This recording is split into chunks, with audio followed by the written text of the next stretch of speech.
함께 읽도록 하겠습니다. 시작. 유대 사람들이 예루살렘에서 제사장들과 레위 지파 사람들을 요한에게 보내어서 당신은 누구요? 하고 물어보게 하였다. 그때의 요한의 증언은 이러하였다. 그는 거절하지 않고 고백하였다. 나는 그리스도가 아니요 하고 그는 고백하였다. 그들이 다시 요한에게 물었다. 그러면 당신은 누구란 말이요? 엘리야요? 요한은 아니요 하고 대답하였다. 당신은 그 예언자요? 하고 그들이 물으니 요한은 아니요 하고 대답하였다. 그래서 그들이 말하였다. 그러면 당신은 누구란 말이요? 우리를 보낸 사람들에게 대답할 말을 좀 해주시오. 당신은 자신을 무엇이라고 말하시오? 요한이 대답하였다. 예언자 이사야가 말한 대로 나는 광야에서 외치는 이의 소리요. 너희는 주님의 길을 곧게 하여라 하고 말이요. 그들은 바리새파 사람들이 보낸 사람들이었다. 그들이 요한에게 물었다. 당신이 그리스도도 아니고 엘리야도 아니고 그 예언자도 아니면 어찌하여 세례를 주시오? 요한이 대답하였다. 나는 물로 세례를 주오. 그런데 여러분 가운데 여러분이 알지 못하는 이가 한 분 서 계시오. 그는 내 뒤에 오시는 분이지만 나는 그분의 신발끈을 풀 만한 자격도 없소. 이것은 요한이 세례를 주던 요단강 건너편 베다니에서 일어난 일이다. 아멘. 모두 자리에 앉으시겠습니다. 오늘은 요한복음 1장의 말씀을 가지고 나를 알고 나로 하는 신앙, 나를 알고 나로 하는 신앙이라고 하는 제목으로 함께 하나님 말씀을 나누도록 하겠습니다. 여러분은 매일 하나님의 말씀을 들으시면서 혹시 어떻게 말씀을 들으시나요? 실은 제가 말씀을 전하는 설교자로 있지만 하나님의 말씀은 공부하는 것이 아닙니다. 특별히 주일 설교 같은 때는 말이죠. 물론 하나님의 말씀을 듣고 또 정리할 수도 있고 또 그 말씀의 중요한 부분을 기록할 수도 있겠죠. 그런데 사실은 우리가 드리는 이 예배를 통해서 우리 안에 일어나야 하는 일은 하나님을 만나는 거예요. 공부하는 게 결코 아닙니다. 공부는 주중에 신앙적인 다른 모임에서 하는 것이죠. 그래서 주일에 이루어져야 하는 것들은 찬양을 통해서 또 기도를 통해서 또 말씀을 통해서 우리가 하나님을 만나는 것이 가장 중요해요. 예를 들면 여러분이 연애를 한다고 생각을 해보십시오. 그러면 일주일에 바쁜 일상을 다 정리하고 주말에 데이트를 하게 되잖아요. 근데 주말에 데이트를 할 때 그 사랑하는 연인을 만나서 이야기를 나누죠. 근데 그때 연인이 무슨 이야기를 하나 노트를 펴놓고 막 이렇게 적지 않잖아요. 직장에서 무슨 일이 있었어? 그럼 그래? 그 팀장 이름이 뭐야? 이래서 막 적고 어떻게 혼내줄지 막 계획 짜고 막 이러지 않잖아요. 주일도 사실은 그런 것입니다. 주일도 하나님을 만나는 거예요. 그래서 마치 큰 유람선을 타고 마치 여행을 떠난다면 그 유람선을 타고 가면서 이렇게 불어오는 바람과 일렁이는 파도를 보면서 여행을 만끽하는 거죠. 그래서 사실 우리는 이 예배의 자리에 나와서 그렇게 하나님을 만나는 겁니다. 근데 그 파도를 분석하고 바람의 그 풍향과 또 그 풍속을 계산하고 이러면서 하나님을 만나는 것은 아니에요. 그것은 신대원 안에서, 신학교 안에서나 아니면 개인적인 신앙의 여정에서 아니면 교회에서 여러분들에게 마련해주는 어떤 신학 공부 아니면 성경 공부 그런 자리에서 만나는 거죠. 근데 오늘 이 예배의 자리에서는 하나님을 만나는 거예요. 그래서 찬양을 30분 드리고 뭐 설교를 30분 한다 그러면 그 중에 하나님이 나에게 말씀하여 주시는 그 말씀을 붙잡고 그 말씀을 통해서 하나님을 만나야 하는 것입니다.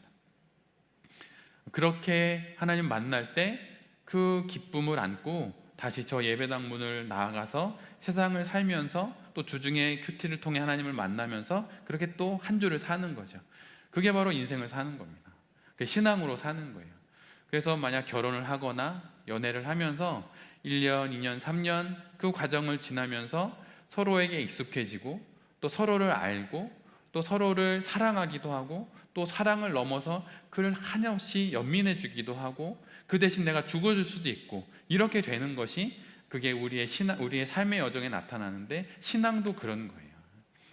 우리가 하나님을 잘 모르기 때문에 그분을 위해서 죽지 못하는 게 아닙니다. 어떻게 보면 이미 알 거는 다 아는 거죠. 근데 만나지 못하기 때문에 그분을 대신해서 죽지 못하고, 또 그분을 참으로 사랑하지 못하는 걸 수도 있어요. 그래서 오늘 드리는 이 예배 가운데, 또 말씀 가운데 여러분이 하나님을 만나기를 원합니다. 그리고 그렇게 하나님을 만날 때, 오늘 설교의 제목처럼 우리는 하나님을 내가 아닌 또 다른 누군가가 돼서 그분을 만나는 게 아니에요. 이미 그분은 우리를 만나주기로 하셨고, 우리는 그분을 이미 만나고 있죠. 근데 지난 주 중에 내가 삶을 잘 못 살아서, 아니면 좀 어려움이 있어서 나에게 상처가 있으면 그 모습 그대로 주님을 만나는 거예요. 뭔가 이렇게 거룩하게 양복을 입고 또 뭔가 깨끗한 옷을 입고 그렇게 주님을 만나는 게 아닙니다. 물론 예의는 갖출 수는 있지만, 그러나 그것이 우리의 거추장스러운 장애물이 되지 않도록 할 필요가 있어요.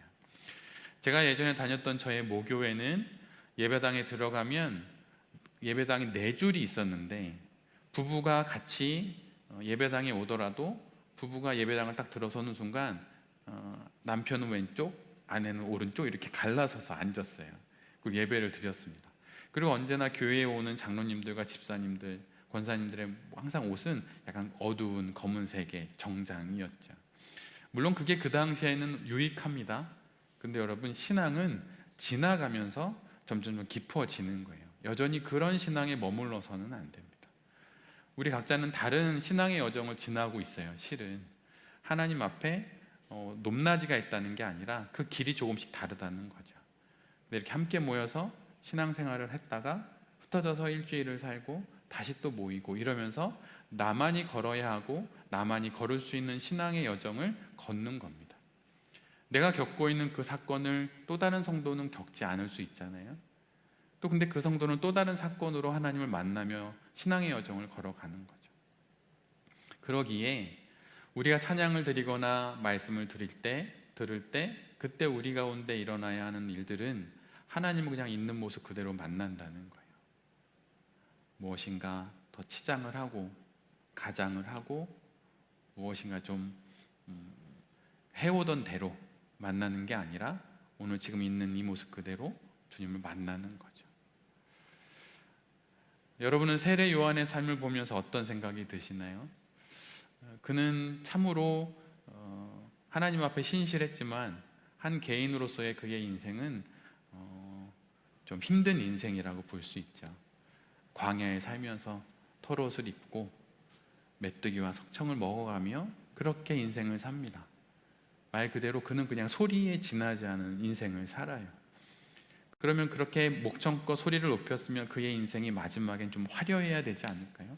그런데 한 어린 소녀의 춤사위를 보고 기뻐했던 왕의 헛된 약속 때문에 세례 요한은 죽게 됩니다. 근데 그 세례 요한은 그의 인생 속에 단 한 번도 자기가 아닌 또 다른 누군가의 모습으로 살려 하지 않았어요. 그래서 비록 그의 인생이 인간적으로 보면 참으로 안타까운 죽음이지만, 그는 아마 그 마지막 그 순간까지 참으로 행복한 사람으로 살았으리라 생각이 들어요. 누구를 흉내낼 때, 누구를 모방하려고 할 때, 그때 점점 내 자신의 모습을 잃어간다면 그건 신앙의 여정을 잘 걸어가는 것이 결코 아닙니다. 신앙은 우리에게 단 한 가지 사실만을 이야기를 해요. 예수 그리스도 이외에 다른 구원은 없다. 그리고 그 앞에 서는 우리는 오직 나의 모습으로 내가 되어서 신앙생활을 한다고 하는 것이죠. 오늘도 주님께서 우리에게 그렇게 말씀해 주시는 거예요. 세례 요한의 인생을 보고 우리의 삶이 어떤 모습이어야 하는지, 그렇게 우리를 말씀으로 초대합니다. 오늘 세례 요한은 바리새파 사람들, 또 제사장들, 유대인들, 이런 사람들을 계속 만나게 돼요. 그리고 그들은 계속 세례 요한에게 질문을 던집니다. 넌 누구냐? 이런 거죠. 넌 도대체 누구냐? 그런데 그들의 질문에 세례 요한은 머뭇거리지 않습니다. 그는 자신이 누구인지를 명확히 알고 있었던 사람이에요. 그래서 그들이 너는 누구냐라고 물을 때 나는 이런 사람이라고 이야기를 하죠. 세상 사람들이 이렇게 묻습니다. 너 그리스도냐? 너 메시아냐? 너 능력 있는 사람이냐? 그러자 세례 요한이 이렇게 말해요. 난 아니다. 난 그런 사람이 아니다. 세상 사람들은 높여주고 너 혹시 그런 높은 분 아니야? 이렇게 할 때 은근슬쩍 대답하지 않고 넘어갈 수도 있겠죠. 거짓말은 할 수 없고 또 그걸 그냥 누리는 마음으로. 근데 세례 요한은 그렇게 하지 않아요. 난 그리스도가 아니다. 그러자 사람들이 다시 묻습니다. 그럼 넌 엘리야냐? 그러자 세례 요한이 이야기해요. 나 엘리야도 아니다. 그러면 너는 구약에서 그렇게 약속했던 그 예언자냐? 이렇게 얘기하자 세례 요한이 이야기하죠. 나는 또한 그 사람도 아니다. 그렇게 이야기를 합니다. 그럼 넌 누구냐? 이렇게 묻자 세례 요한이 이렇게 이야기하는 거예요. 나는 광야에 외치는 자의 소리다. 그 얘기를 예비하라고, 그 얘기를 미리 준비하라고 이 땅에 보낸 광야에 외치는 자, 그 자의 소리다라고 이야기를 합니다. 여러분 혹시 권마성이라고 하는 단어를 들어보셨나요? 익숙치 않은 단어일 수도 있지만 아마 그 단어가 뜻하는 그 단어의 뜻은 우리가 아주 많이 보아왔어요. 권마성이라고 하는 것은 이런 겁니다. 어느 날 하루 왕이 말을 타고 아니면 가마를 타고 그 거리에 나서요. 근데 그때 그 왕의 행차의 가장 앞에서 하인들이, 신하들이 목청껏 소리를 높여서 말을 하는 거죠. 외치는 것입니다. 왕이 길을 나섰다, 왕이 행차하신다, 이렇게 외치는 거죠. 근데 바로 그 소리를 권마성이라고 말을 합니다. 근데 세례 요한이 이렇게 말하는 거예요. 나는 바로 그 소리다라고. 나의 정체성을 묻는 너희들에게 내가 이야기해 줄 수 있는 나의 정체성은 바로 그 소리라고 세례 요한은 이야기를 합니다. 자기가 누구인지 아는 사람, 그 사람은 세상이 어떠한 것을 이야기하든 그 무엇을 이야기하든 그런 것에 흔들리지 않아요. 무엇인가 그럴듯한 유혹의 거리를 내놓아도 나는 그것이 아니라고, 그것을 취할 만한 사람이 아니라고 그렇게 말할 수 있는 거예요. 그것이 무엇으로 가능합니까? 바로 자기 자신에 대한 정체성으로 가능해요. 나는 이런 사람이다, 나는 이런 존재다 라고 하는 것을 아는 것이 바로 그것으로부터 우리가 유혹을 이겨낼 수도 있고 우리가 마땅히 살아야 하는 그 삶도 살아갈 수 있게 되는 것이죠. 만약 여러분 저 문을 열고 누군가가 들어와서 여러분을 누구냐고 물어본다면 여러분은 누구라고 말씀하시겠습니까? 예전에 어느 목사님의 설교에서 들었던 예화가 있었어요. 그게 뭐였냐면 어느 권사님이 계셨습니다. 근데 그 권사님이 나이도 지긋하신데 아주 어렵게 사업을 하셔서 크게 이렇게 사업을 일구셨어요. 그러니까 큰 회사의 사장님이 되신 거죠. 그런데 신실한 성도이기도 하십니다. 그런데 그날 그분이 어느 날 하루 잠을 자는데 잠을 자다가 꿈을 꾸게 된 거예요. 근데 그 꿈속에서 천국에 가게 된 것입니다. 혹시 여러분 꿈속에서 천국에 가보신 적 있으신가요? 있으신 분 계신가요? 가위 눌리신 적은 있으시죠? 그런데 천국 가는 꿈은 잘 안 꿔요. 근데 얼마나 감사하겠어요. 천국 가는 꿈을 꿨으니 말입니다. 근데 정말 행복했대요. 그 권사님 천국에 딱 가니까 막 화려한 막 에메랄드 뭐 보석들이 금이 쫙 깔려 있고 막 그런 거죠. 근데 그 길을 저벅저벅 걸어갑니다. 근데 저 끝에 아름다운 성이 있는 거예요. 딱 봐도 천국 성이죠. 그래서 그 성에 딱 들어갔습니다. 근데 들어갔더니 사람들이 앞에 줄을 서 있는 거예요. 자꾸 줄이 줄어드는데 저 앞에서 밝은 무엇인가가 있고 사람들이 그 앞에 갔다가 이렇게 이제 점점 줄이 줄어드는 겁니다. 근데 드디어 그 권사님 차례가 되었어요. 밝은 그 빛 앞에 서니 그 빛이 자기에게 무엇인가 말을 하는 거예요. 그 빛이 무엇일까요? 하나님인 것이거든요. 하나님. 얼마나 긴장이 되고 얼마나 또 흥분이 되고 기대가 되고 막 이랬을까요? 근데 그 하나님이 권사님에게 던졌던 질문은 이거였어요. 넌 누구냐? 이런 거였어요. 약간 좀 난감한 질문이었습니다. 넌 누구냐? 그러자 그 권사님이 섬기셨던 교회가 사회적인 선교를 되게 강조했던 교회였거든요. 그래서 교회 안에서 말고 교회 밖에서, 직장을 통해서 또 사업을 통해서 사람들에게 큰 영향을 끼쳐야 한다, 뭐 이런 교회의 가르침을 받았던 권사님이셔가지고, 그 권사님께서 하나님께서 나에게 세상 속에서 무엇을 했는지를 물어보시는구나, 이런 생각이 들어서 이렇게 말씀을 드렸다는 거예요. 넌 누구냐?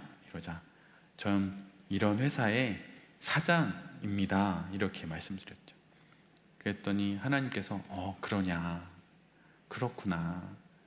그런데 그것은 너의 사회에서의 너의 직책이고 넌 누구냐, 이렇게 물으셨다는 거예요.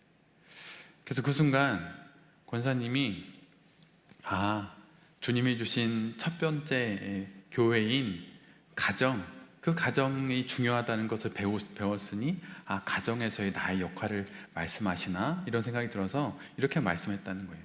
저는 누구누구의 엄마였고 누구누구의 아내였습니다. 그러자 하나님이 이렇게 말씀하셨다는 거예요. 그것은 너의 가정에서의 역할이고 넌 누구냐. 그러자 권사님이 하나님께서 이 세상 속에서의 역할이 아니라 교회 안에서의 역할을 물어보시나 보다, 이런 생각이 들어서 이렇게 대답을 하셨다는 거예요. 하나님, 저는 어느 교회의 권사입니다, 이렇게. 그러자 하나님께서 그러냐, 너가 그 교회의 권사였구나. 그런데 그것은 교회 안에서의 너의 직분이고 너는 누구냐. 그래서 권사님이 당황하신 거예요. 세상에서의 역할도 얘기했고 가정에서 또 교회에서의 직분도 얘기했는데 그게 내가 아니라고 말씀하시니까 너무 당황스러운 거죠. 그러다가 권사님이 이런저런 얘기를 막 했어요. 그러다 그래도 하나님이 질문이 멈추지 않으시는 거예요. 넌 누구냐? 넌 누구냐? 그러자 권사님이 맨 마지막에 막 울면서 하나님, 저도 제가 누군지 모르겠어요, 이러면서 막 울면서 잠에서 깨어나셨다는 거예요. 여러분은 누구십니까? 오늘 하나님께서 우리에게 물으시는 것이 바로 그런 거예요. 넌 누구냐? 너는 어떤 정체성으로 이 삶을 살아가고 있느냐? 이렇게 묻는 것이죠. 근데 오늘 우리가 함께 보는 요한복음, 또 이후로 보게 될 요한복음 그 말씀 속엔 끊임없이 예수님께서 당신의 정체성을 계속 이야기하세요. 넌 누구냐? 이렇게 하실 때 예수님이 말씀하시죠. 나는 생명의 떡이다. 넌 누구냐? 나는 길과 진리다. 넌 누구냐? 나는 양의 문이다. 너는 누구냐? 나는 선한 목자다. 여러분, 예수님이 어떻게 우리와 똑같은 참된 인간으로 사시고 그의 30여 년의 생활 속에 수많은 사건과 사연들을 겪음에도 불구하고 그분이 어떻게 믿음을 지켜내실 수 있었고 마침내 십자가까지 질 수 있으셨을까요?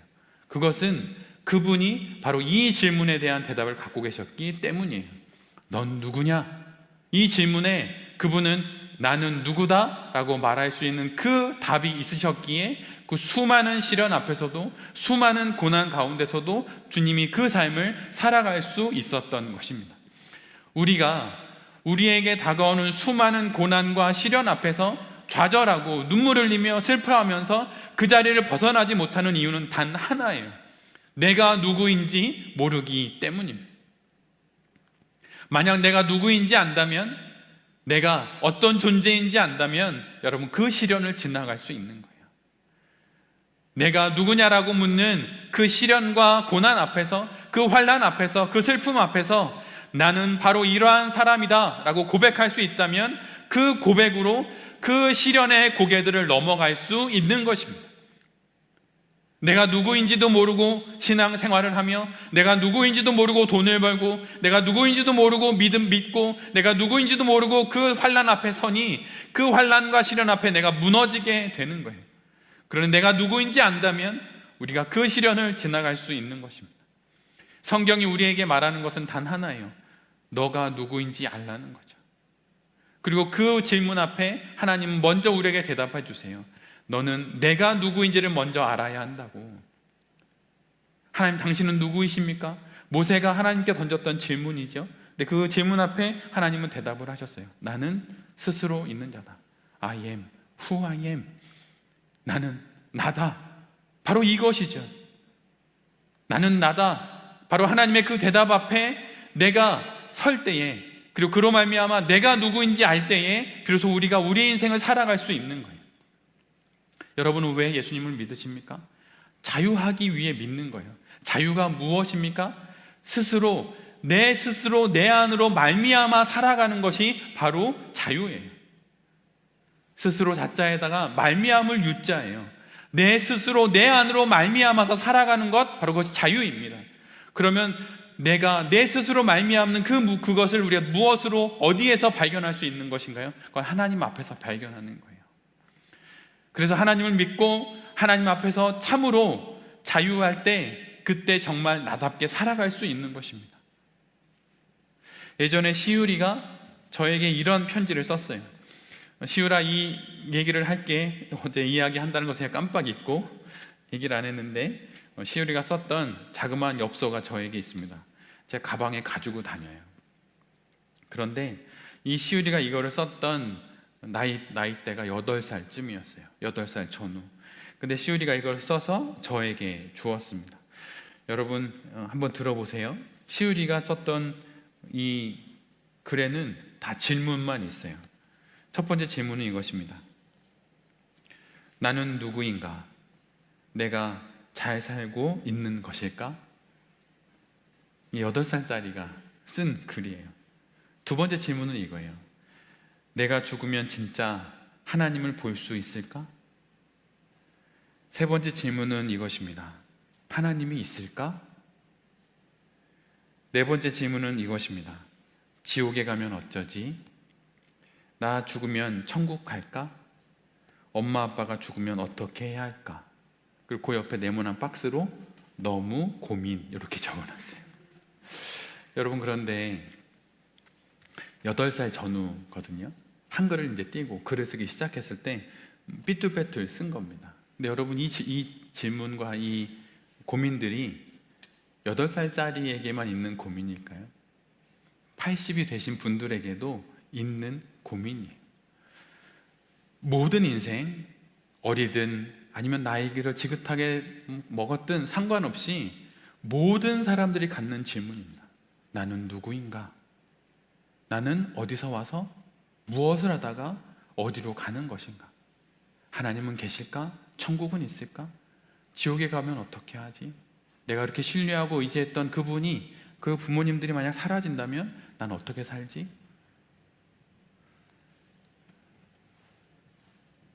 모든 인생에, 모든 생명들에게 있는 질문, 나는 누구인가?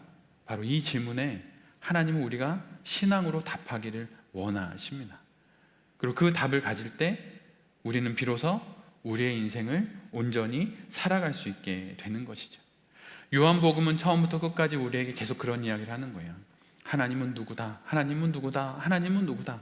그리고 그 대답 앞에 우리를 세우면서 묻는 거죠. 너는 누구냐? 그 예수 그리스도를 믿는 너는 누구냐? 도대체 너는 무엇이 되어 이곳에 살고 있고, 너는 어디서 와서 어디로 가는지 그 답이 있느냐라고 끊임없이 묻는 것입니다.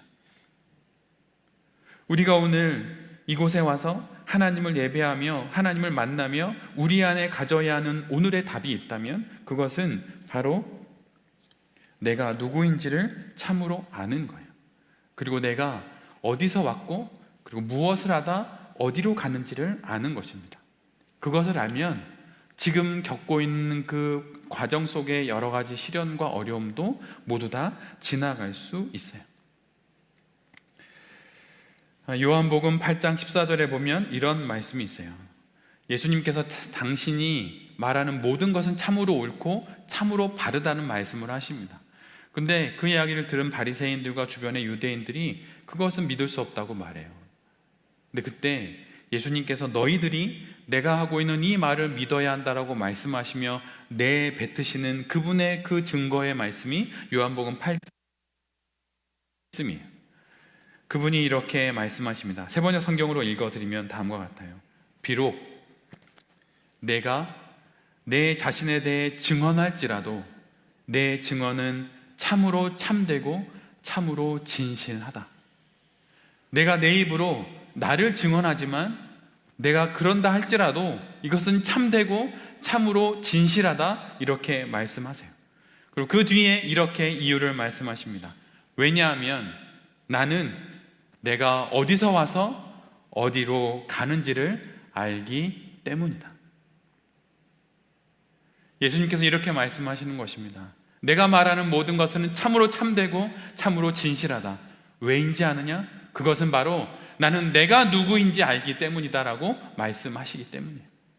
나는 내가 누구인지 알기에 그 정체성 속에서 내가 이것을 말하기 때문에 내가 말하는 모든 것은 참되고 내가 말하는 모든 것은 진실되다고 예수님께서 말씀해 주시는 것입니다.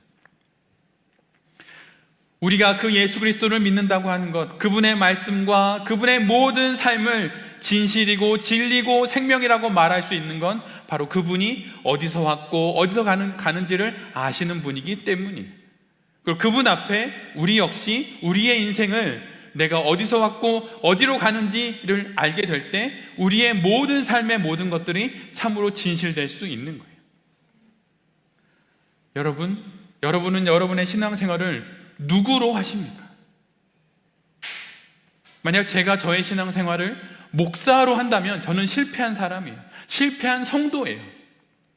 만약 내가 나의 신앙생활을 장로라는 직분으로 하고 있다면 그것은 실패한 신앙입니다. 내가 만약 나의 신앙을 권사로, 집사로 아니면 사모로 그것으로 나의 신앙생활을 하고 있다면 그것은 실패한 거예요. 우리는 우리의 신앙생활을 나로 하는 것입니다. 내가 예수 그리스도 앞에서 발견된 바로 내 자신으로 나의 신앙생활을 하는 거예요. 그래서 만약 제가 목사의 직분을 그만두게 된다 하더라도 저는 예수님을 계속 믿을 거예요. 제가 목사로서 말씀을 전하고 제가 목사로서 교회 안에서 역할을 하지만 그것은 한낮, 한 시간, 한 시절의 역할에 지나지 않습니다. 저는 목사로 죽기를 원하지 않아요. 저는 성도로 죽기를 원합니다.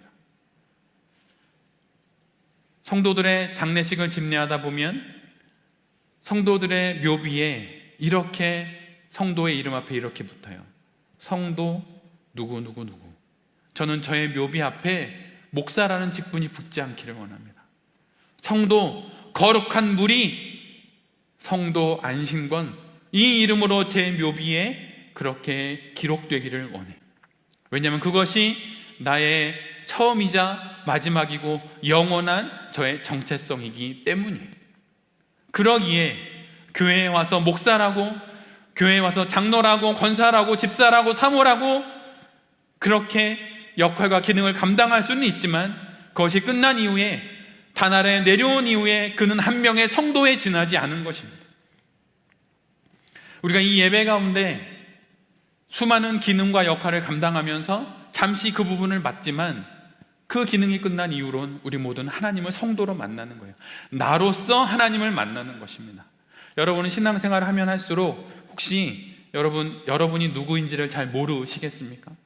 여러분의 존재를 점점 잃어버리나요? 내가 누구인지를 점점 알아가는 것이 아니라 내가 누구인지를 모르겠고 자꾸 가면을 쓰고 가장을 하며 분장을 하고 화려하게 포장을 하면서 내가 누구인지를 알아가지 못하고 있다면 그것은 신앙생활을 잘못하고 있는 거예요. 하나님을 만나고 있지 않은 거예요. 하나님을 만나면 여러분 허물이 벗겨지듯 마치 껍질이 벗기듯 벗겨지게 되는 것입니다. 그리고 그분 앞에 아무것도 걸치지 않은 채 그분을 만나는 거예요. 너의 신발을 벗어라. 그것은 거룩한 땅이다. 지금껏 너의 삶을 살아가면서 너를 포장했던 그 많은 허물을 벗고 하나님을 만나라라고 말했던 그 예수님의 하나님의 그 말씀이 오늘 우리에게도 들려지는 것입니다. 무엇인가 포장할 것이 없는 거예요. 무엇인가 가장할 것이 없는 거예요. 슬프면 슬픈 대로, 어려움은 어려운 대로, 시련이 있으면 시련이 있는 대로, 기쁨이 있으면 기쁜 대로 그렇게 하나님을 만나야 하는 것입니다. 아무리 하나님을 그럴듯하게 포장하고 10년, 20년, 30년 심지어 목사가 된다 하더라도 그렇게 만나는 것은 하나님을 만나는 것이 아니에요. 나중에 하나님이 우리를 만날 때 이렇게 물을지 모릅니다. 넌 누구냐? 그렇게 개척교회도 하고 그렇게 많은 일을 했다고 말하는 넌 누구냐? 하나님, 저 목사였습니다. 하지만 난 널 누군지 모르겠다. 주의 이름으로 복음을 전했고, 주의 이름으로 교회를 섬겼고, 주의 이름으로 찬양을 했고, 주의 이름으로 사모의 역할과 찬양 인도자의 역할과 집사와 장로와 권사의 역할을 제가 했습니다. 주의 이름으로 했습니다. 제 이름이 아니라 주의 이름으로 했습니다. 그러나 주님께서 이렇게 말씀하실 거예요. 난 널 모르겠다. 그 어떤 역할과 기능도 나의 존재를 대신할 수 없습니다. 역할과 기능으로 신앙생활을 할 때 여러분, 그 괴리 속에서, 그 존재와 역할의 괴리 속에서 우리가 미쳐가는 거예요. 혼란해하는 겁니다. 그 안에서 어떻게 해야 될지를 모르는 거예요. 마음에 병이 오는 거예요. 여러분, 어떻게 해야 될까요? 역할과 존재에서 더 중요한 건 존재입니다. 만약 역할과 기능을 감당할 수 없으면 쉬어도 괜찮아요. 잠시 쉬어도 괜찮습니다. 그리고 만약 좀 추스려진다면 그 역할과 기능을 통해 나의 존재가 더 성숙될 수 있는 그 기능들이 있는데, 그럼 그때 그것을 감당하셔도 돼요. 여러분, 우리의 삶 가운데 내가 지금 나로서 신앙하는지, 나로서 하나님을 믿는지, 나로서 그리스도 예수를 따라가고 있는지, 아니면 그냥 그렇게 지난주와 같은 오늘로, 작년과 같은 오늘로 그냥 습관을 따라 내 몸에 익혀진 그냥 그 정해진 길을 따라 그렇게 신앙생활을 하고 있는지 여러분 스스로를 뒤돌아봐야 합니다. 나의 존재로 신앙생활을 한다면 여러분 반드시 그 안에 변화가 일어나요. 껍데기를 벗으면 여러분 본질이 드러나게 되고, 그 본질을 통해서 하나님을 만나면 나를 바꾸어 내십니다. 여러분, 예수님 믿는데 안 바뀐다고요? 저는 믿지 않습니다. 아직 그분에게 시간이 필요하고 적절한 모임이나 훈련이나 아니면 지혜와 또 지식들, 아니면 어떤 감정적인 나눔이 필요할지 모르겠지만 여러분, 예수님 믿으면 변해요. 저도 변했고 제 주변의 많은 이들의 변화들을 저 역시 보았기 때문입니다.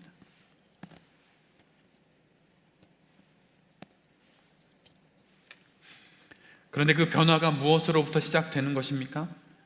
내가 누구인지를 아는 것으로부터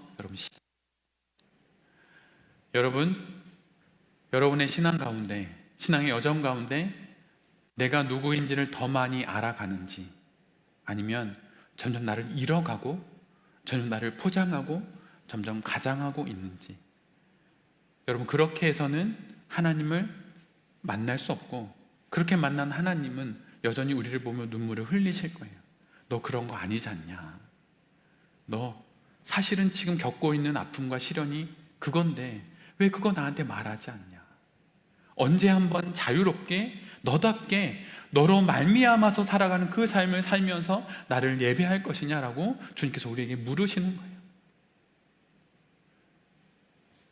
우리가 어디서 왔고 어디로 가는지를 알 때 여러분, 우리 안에 자유가 있습니다.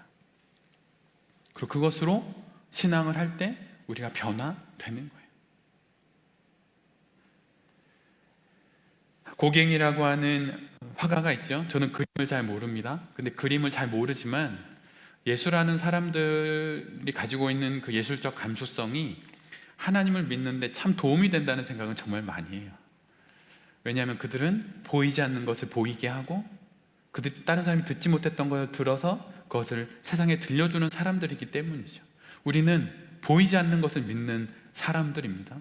그러게 사실은 신앙은 예술하는 거와 비슷해요. 공식이 아니에요. 숫자가 아닙니다. 수치화해서 믿을 수 있는 게 아니에요. 그게 도움이 되기는 하지만 실제로는 예수님을 믿는 것은 사실은 예술을 하는 거와 매우 유사해요. 근데 고갱의 그림 중에 저도 몇 개 보기는 봤지만 제가 너무 마음에 들어하는 그림은 그 그림도 좋지만 그 그림에 붙인 그의 제목 때문에 저는 그 그림을 좋아합니다. 근데 그 제목은 이거였어요. 우리는 어디서 왔으며 우리는 무엇이며 우리는 어디로 가는가. 그 그림을 보면 그림이 보입니다. 그래서 우리는 어디서 왔는지 그림으로 표현해 주고 있어요. 그리고 그 가운데는 우리가 무엇을 하는지 그것을 또한 그림으로 보여줍니다. 그리고 그걸 다 마친 이후에 우리가 어디로 가는지를 그림으로 표현해 주고 있어요. 그런데 이 그림을 그린 그 과정들을 설명해 놓은 글을 읽어보면 캠퍼스에 밑그림도 그리지 않고 그 그림을 다 그렸다고 합니다. 그가 50 조금 넘은 인생을 살다가 55세를 살다가 죽음을 맞게 됐는데 49살에 그의 인생의 거의 마무리 단계에 그의 인생을 돌아보며 그가 그린 그림이 바로 이런 그림인 것이죠. 그런데 신앙이라고 하는 것도 마치 믿음으로 이런 그림을 그리는 것과 같아요. 내가 어디서 왔는지, 그리고 나는 지금 무엇을 하며 사는지, 그리고 나는 마침내 어디로 가는지를 나의 삶으로, 나의 직업으로, 가정에서의 나의 어떤 역할과 기능으로, 또 삶의 수많은 사건들로 그것을 자꾸 그려내며 사는 겁니다. 그러면서 내가 여기서 왔구나, 그리고 나는 이곳으로 가는구나, 그러기에 나는 이제 이렇게 살아야겠구나 라고 아는 것이 바로 신앙이 하는 일입니다. 그러면 여러분, 오늘 주님께서 사람들의 이야기들 속에 나는 나의 증언이 확실하다, 나의 증언은 참되고 진실하다 라고 말씀하시는 그 말씀, 왜냐하면 나는 어디서 와서 어디로 가는지를 알기 때문에 나의 모든 이야기는 참으로 진실되다고 말하는 주님의 이 말씀 앞에 여러분은 어떻게 답을 하시겠습니까? 여러분은 어디서 왔고 또한 어디로 가고 계시나요? 이것에 대한 질문을 받고 대답을 할 줄 알 때 우리는 그 안에서 우리의 삶이 어떻게 이 인생을 살아가야 하는지 잘 알 수 있게 될 것입니다. 여러분은 어디서 오셨나요? 그리고 어디로 가고 계시나요? 성경은 감사하게도 그것을 우리에게 말씀해 주고 계세요. 하나님이 사람을 창조하시되 그분의 형상을 따라 창조하셨다. 여러분, 그것이 우리의 시작입니다. 아빠, 나는 어디서 온 거야? 라고 하는 그 질문에 창세기를 펴놓고 아이에게 이렇게 얘기하시는 거죠. 얘야, 너는 하나님께서 그분의 형상을 따라 지어서 이 땅에 보내준 것으로 너의 인생은 시작되었단다. 아빠, 그러면 나는 어떻게 끝나는 거예요? 그때 이렇게 이야기해 주는 거죠. 너는 흙으로 왔으니 흙으로 돌아갈 것이니라. 이 말씀을 펴놓고 아이에게 이야기하는 거죠. 얘야, 하나님께서 하나님의 형상으로 빚어 너를 이 땅에 보내주셨고 그 안에서 너의 인생을 살다가 너는 마침내 흙으로 돌아가는 거란다. 아빠, 그럼 그게 끝인가요? 아니, 그 이후에 부활이 있어. 아빠, 부활을 전 알지 못하고 보지 못했는데요, 근데 얘야, 그건 역시 하나님께서 우리에게 이렇게 말씀해 주셨단다. 아직은 거울로 보는 것 같이 희미하지만 마침내 그때엔 모든 것을 알게 될 것이다. 걱정하지 마라. 어디서 와서 어디로 가는지, 그리고 그 이후에 무엇이 있는지 염려하지 마라. 예수님을 믿은 너에겐 이 모든 것이 이미 주어졌단다. 그것이 바로 구원이란다. 아빠, 그러면 이제 어떻게 살아야 하나요? 우리가 어디서 왔고 어디로 가는지를 알면 이제 그 안에는 어떻게 살아야 하나요? 그건 역시 답을 있죠. 주 예수를 믿고 너답게 자유롭게 살아가라. 그것이 우리가 이 땅에서 예수님을 믿는 방식이고 그것이 방법이란다. 이렇게 말해줄 수 있는 거죠. 우리가 예배를 통해서 우리가 확인하는 것은 나의 출발지와 나의 도착지를 확인하는 거예요. 세상에선 그것을 확인하기 너무 어렵습니다. 아침에 30분 큐티를 하고도 나아가면 벌써 도로부터 막히고 만나야 하는 사람들, 또 돌봐야 하는 여러 가지 일들 속에 정신이 없어요. 저녁에 잠시 잠자리에 누우면서 5분 기도하면서 너무 지친 몸으로 잠을 들죠. 그런데 일주일에 하루, 이 시간을 할애해서 주님을 만나며 우리가 확인하는 것은 내가 어디서 출발했고 어디가 나의 도착지인지를 확인하면서 다시 한번 그 과정, 그 가운데를 내가 어떻게 살아가야 할지를 확인하는 것입니다. 마치 주머니 속에 있는 여행 티켓을 꺼내서 내가 여기서 출발했구나, 나의 도착지는 저기구나 라고 확인하고 그 과정을, 그 순례의 여정을 걸어가는 겁니다.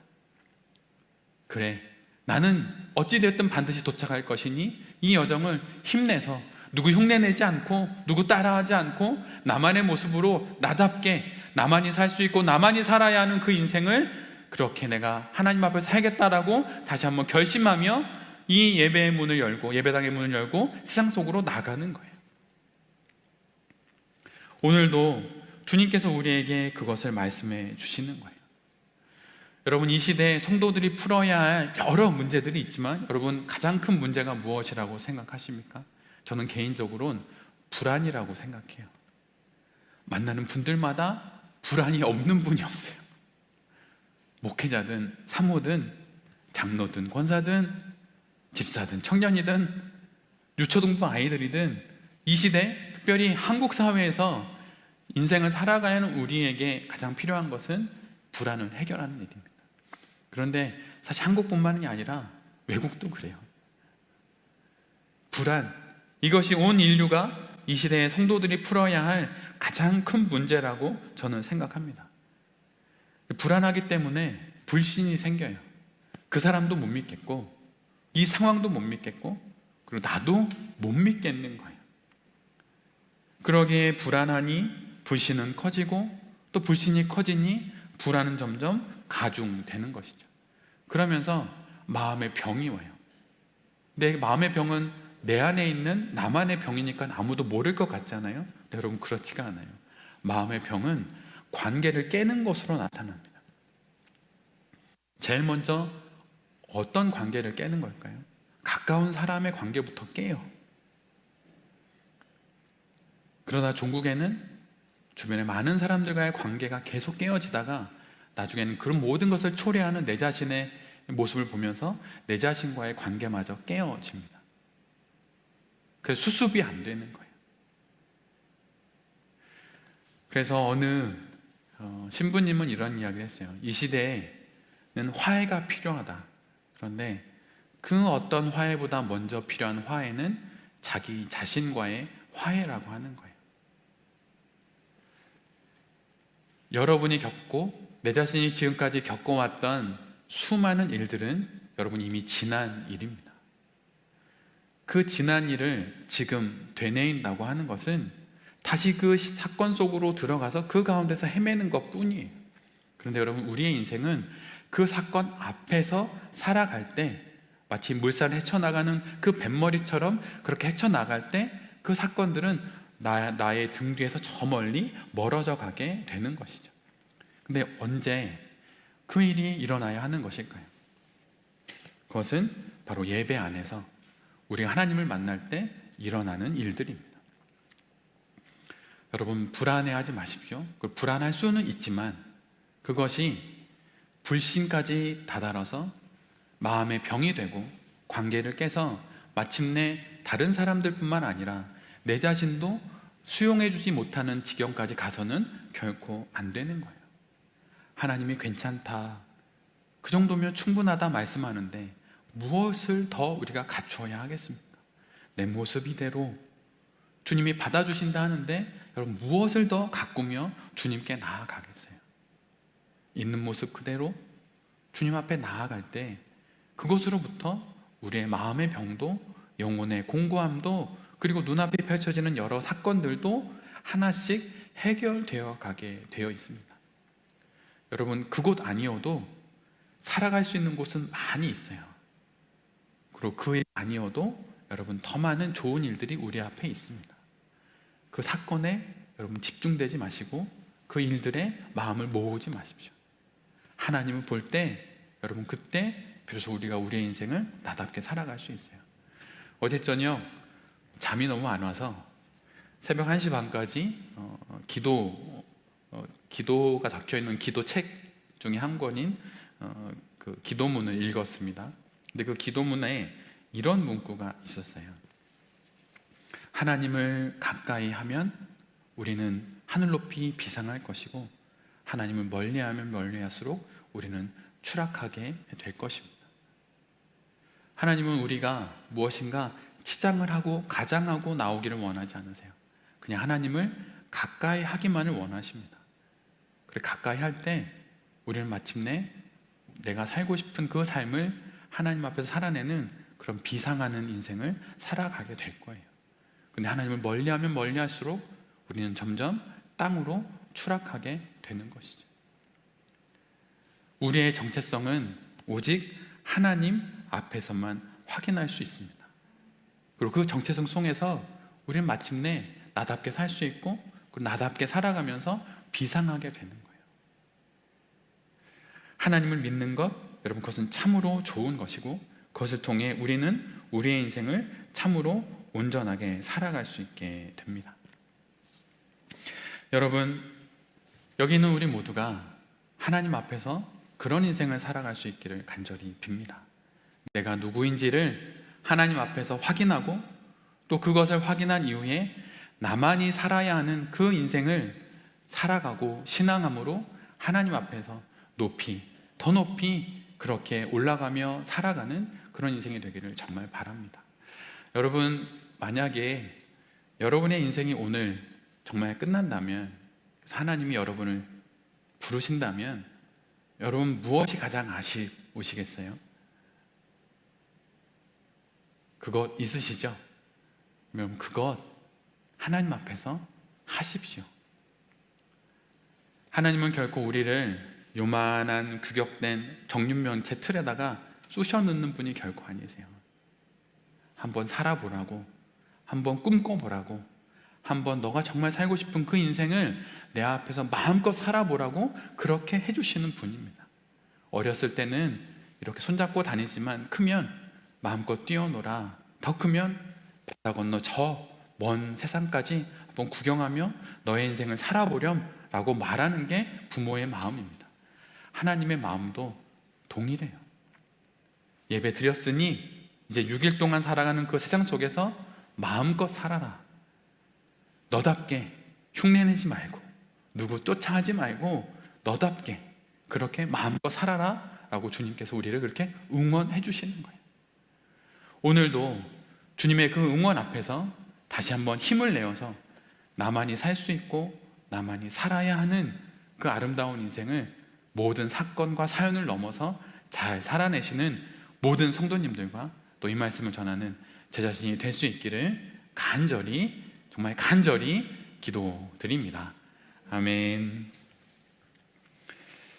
이 시간 주신 말씀을 기억하면서